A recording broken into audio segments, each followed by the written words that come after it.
Au fond d'une mine de charbon que l'on croyait épuisée, Harry Ford, le fils d'un ancien mineur, va faire de surprenantes découvertes. Cette nouvelle aventure de Jules Verne commence en Écosse, à Édimbourg, dans la maison d'un honorable ingénieur en train de lire et relire une lettre qui l'intrigue au plus haut point. Cet ingénieur, du nom de James Starr, ancien directeur des houillères d'Aberfoyle, est plus qu'intrigué par ce courrier écrit par l'un de ses anciens contremaîtres, Simon Ford. Cela faisait 10 ans que l'ingénieur Starr n'avait pas de nouvelles de Simon Ford, depuis la fermeture de la mine de houille d'Aberfoyle, dont les réserves avaient été épuisées. Et voilà que ce dernier lui demande de se rendre à la gare de Callander, où il sera attendu par son fils, Harry Ford, parce qu'il a une communication importante à lui faire. Mais voilà que vers 6 heures du soir, le domestique de James Starr apporte une seconde lettre. James Starr déchira cette enveloppe. Elle ne contenait qu'un morceau de papier anonyme jauni par le temps. Sur ce papier, il n'y avait qu'une seule phrase. Inutile à l'ingénieur James Starr de se déranger, la lettre de Simon Ford étant maintenant sans objet. En vérité, puisqu'on prétend influencer ma résolution, se dit-il, c'est que la communication de Simon Ford doit avoir une extrême importance. Demain, je serai au rendez-vous indiqué.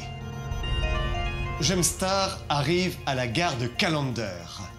Harry Ford guide désormais l'ingénieur dans une longue marche à pied pour l'amener à son père.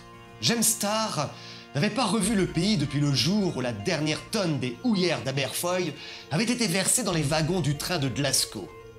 La vie agricole remplaçait maintenant la vie industrielle. Aux yeux attristés de James Starr, c'était désormais un désert qu'il traversait. L'air ne s'emplissait plus à présent des sifflements lointains et du fracas haletant des machines. Le sol, autrefois sali par la poussière de la houille, avait un aspect propre auquel les yeux de James Starr n'étaient plus habitués. « Oui, Harry, tout cela est changé, dit James Starr. Mais à force d'y prendre, il fallait bien que les trésors de houille s'épuisassent un jour. » Les Indes noires, un nom très significatif donné par les Anglais, nous explique Jules Verne, pour désigner leurs vastes houillères. Car ces Indes-là ont en effet peut-être plus contribué que les Indes orientales à accroître la richesse du Royaume-Uni. Cette houille et ce charbon sont devenus, à l'époque de Jules Verne, un combustible indispensable pour faire marcher la multitude de machines à vapeur de cette ère industrielle. Et Jules Verne nous donne ici un véritable cours sur l'origine de la Terre et la création de cette matière énergétique formée à partir d'anciennes forêts antédiluviennes. Seulement, la consommation de cette houille s'est tellement accrue durant la seconde moitié du 19e siècle que certaines couches sont épuisées. Tel était précisément le cas des houillères d'Aberfoyle. 1 heure après avoir quitté Callander, James Starr et Harry Ford arrivent à l'ancienne mine. Il leur faut désormais faire une longue descente dans les entrailles de la terre, car la famille Ford a précisément installé sa maison au sein même de l'ancienne mine. C'est là que Simon Ford habite avec sa femme Madge et son fils Harry. « Soyez le bienvenu, monsieur James !» lui cria le vieux Simon Ford. Que l'on imagine l'impatience de l'ingénieur d'entendre enfin la communication si importante que doit lui donner le vieux Simon Ford. Mais patience, il faut s'équiper de lampes et encore descendre dans de longues et interminables galeries minières. Depuis la fermeture de la mine, le vieux Simon Ford a l'idée fixe que la houillère n'est pas épuisée. Qu'il y a quelque part un filon qui permettra de faire revivre avec des milliers d'ouvriers ce lieu aujourd'hui déserté. Or, il y a peu, Simon et Harry ont découvert la présence du grisou se dégageant d'un endroit précis. Le grisou, ce gaz incolore et presque inodore, si dangereux pour les mineurs, est nécessairement produit par de la houille. Donc, il ne peut y avoir de grisou sans houille. Désormais, Grâce à l'expertise de l'ingénieur, nos héros attaquent avec des pioches la muraille d'où s'échappe ce grisou. De la dynamite judicieusement placée permet enfin de faire une ouverture qui va permettre à nos explorateurs de découvrir un spectacle à couper le souffle. À la lumière de leurs lampes, c'est une véritable cathédrale naturelle qui leur apparaît, avec surtout la présence d'une quantité considérable de houille vierge. En revenant vers l'entrée de cette nouvelle mine, un vif déplacement d'air se fit sentir, et la lampe, tenue par Harry, frappée de biais par quelque chose de mystérieux, se brisa au sol. Ils essayent alors de revenir dans l'obscurité la plus profonde vers le passage qu'ils avaient ouvert.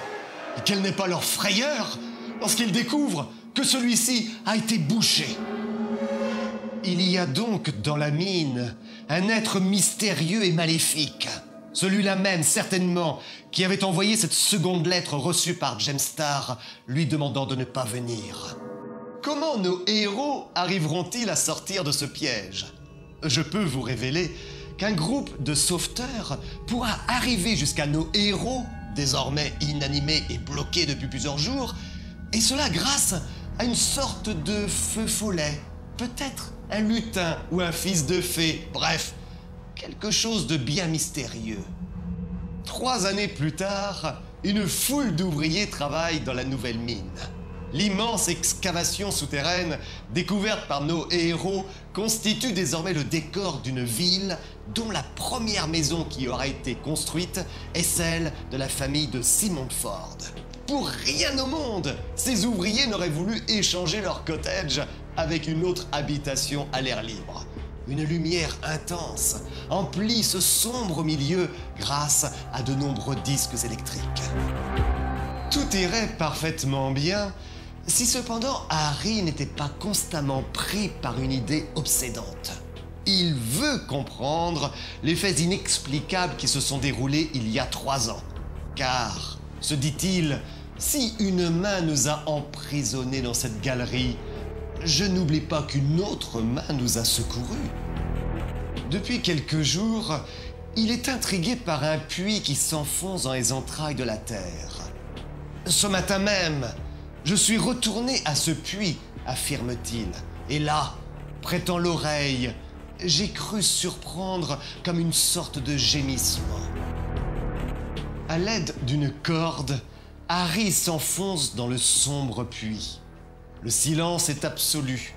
Il atteint enfin le sol et rampe vers une anfractuosité lorsque soudain, un obstacle le bloque. Harry recule pris par un vif sentiment de répulsion. Il vient de deviner un corps. Ce corps est celui d'un enfant qui respire, mais avec un souffle si faible. Il n'y a pas un instant à perdre pour amener cette pauvre créature et la soigner. Mais à peine commence-t-il à remonter que soudain, un monstrueux volatile s'abat sur Harry. Un combat terrible s'engage, mais Harry arrive malgré tout à atteindre le sommet du puits avec l'enfant. Harry avait cru retirer un enfant de l'abîme. C'était une jeune fille de 15 à 16 ans au plus. Son regard vague et plein d'étonnement, sa figure maigre, allongée par la souffrance, son teint de blonde que la lumière ne semblait avoir jamais baigné, sa taille frêle et petite, tout en faisait un être à la fois bizarre et charmant. Cette jeune fille se nomme Nell. Harry se sent irrésistiblement attiré par l'étrangeté même de Nell. Il regarda bien en face la jeune fille, dont les lèvres ébauchèrent une sorte de sourire, et il lui dit « Nell, là-bas, dans la houillère, étais-tu seule ?»« Seule ? Seule !» s'écria la jeune fille en se redressant. Sa physionomie décelait alors l'épouvante. Ses yeux, qui s'étaient adoucis sous le regard du jeune homme, redevinrent sauvages. Il apparaît que Nell a toujours vécu dans les entrailles même de la terre. C'est elle qui avait entraîné les sauveteurs vers nos héros à leur piéger dans la nouvelle mine qu'ils venaient de découvrir. Mais il apparaît aussi clairement qu'il existe un deuxième être qui épouvante de toute évidence Nell. Pourquoi et comment a-t-elle pu vivre ainsi, coupée du monde extérieur? Son histoire, étonnante, ne se révélera que progressivement. Mais une chose est certaine, un lien d'amour va petit à petit se créer entre Harry et Nell. Un soir, Harry entraîne Nell vers l'entrée extérieure de la galerie. Quels sont ces points scintillants qui brillent à travers les déchirures des nuées demanda Nell. Ce sont les étoiles dont je t'ai parlé, Nell. Autant de soleil, autant de centres de monde, peut-être semblables aux nôtres. Durant 2 journées, Harry, accompagné de l'ingénieur James Starr, fait découvrir à Nell la beauté sublime des paysages de l'Écosse et contempler notamment un magnifique rayon vert. Mais si personne ne semblait pouvoir mettre obstacle à un mariage entre Nell et Harry, pourquoi, lorsque les disques électriques s'éteignaient à l'heure du repos, quand la nuit se faisait sur la cité ouvrière, pourquoi, de l'un des coins les plus sombres de la mine, un être mystérieux se glissait-il dans les ténèbres? Pourquoi cet être énigmatique venait-il en rampant pour se diriger si obstinément vers l'habitation de Simon Ford? Pourquoi venait-il appuyer son oreille aux fenêtres et essayait-il de surprendre des lambeaux de conversation à travers les volets du cottage? Et lorsque certaines paroles arrivaient jusqu'à lui, pourquoi son poing se dressait-il pour menacer la tranquille demeure? Pourquoi enfin ces mots s'échappaient-ils de sa bouche, contractés par la colère? Elle et lui, jamais! Comment se termine le roman Les Indes Noires? Le mariage de Nell et Harry pourra-t-il se faire, et cela malgré de terribles actions menées par cet être maléfique?